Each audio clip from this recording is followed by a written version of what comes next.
France Inter. 5h12 sur France Inter, c'est l'heure de nos chroniques littorales. Bonjour José-Manuel Lamarque. Bonjour Marion Lourd. Les chroniques littorales du vendredi consacrées à des portraits de gens de mer. Et ce matin, vous recevez José-Manuel, un marin monégasque. En la personne de Robert Calgano, Marion, que j'ai rencontré à l'Institut Océanographique à Paris.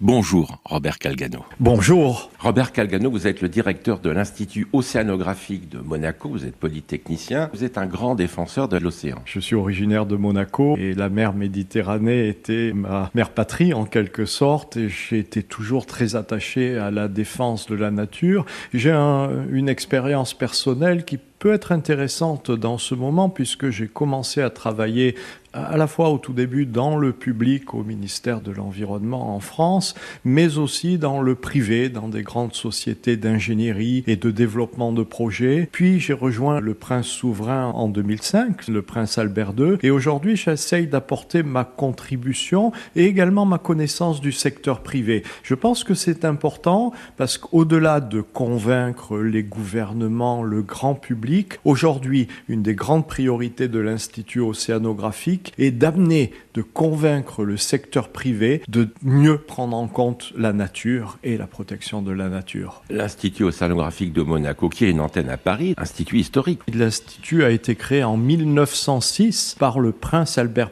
Ier, qui est l'arrière-grand-père du prince Albert II actuel. Et le prince Albert Ier était un marin intrépide qui est devenu un vrai océanographe. C'était aussi un prince humaniste qui a donné sa première constitution à la principauté de Monaco, un grand défenseur de l'océan, peut-être même le premier. Et vous, l'océan? L'océan, c'est la naissance, c'est le berceau de l'humanité. C'est aussi 71% de la surface de notre planète et un régulateur absolument indispensable du climat. Donc c'est essentiel.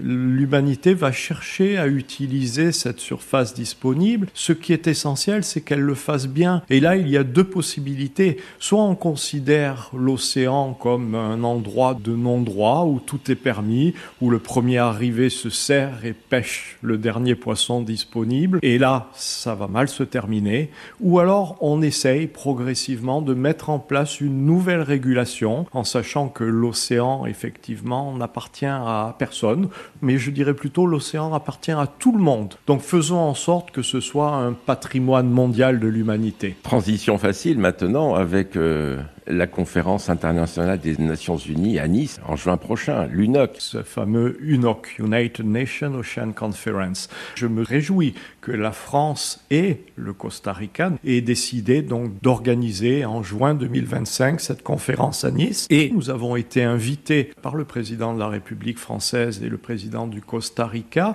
à organiser juste avant la conférence des Nations Unies à Nice un grand congrès à Monaco qui va s'appeler le BEF, Blue Economy and Finance Forum, et qui va s'occuper de cette question de l'économie bleue et du financement d'une économie bleue durable. Les enjeux sont essentiels. Aujourd'hui, on considère qu'il y a à peu près 25 milliards d'euros au niveau mondial qui sont tournés vers la constitution d'une économie bleue durable. Or, on sait qu'il faut au minimum 175 milliards d'euros par an pour espérer se diriger vers ce fameux objectif du développement durable numéro 14, celui qui essaye de garder un océan en bonne santé. Merci Robert Calgano. Un site internet, celui de l'Institut Océanographique de Monaco, oceano.org. Bonne journée Marion Lourd. Bonne journée José-Manuel Lamarque, il est 5h16.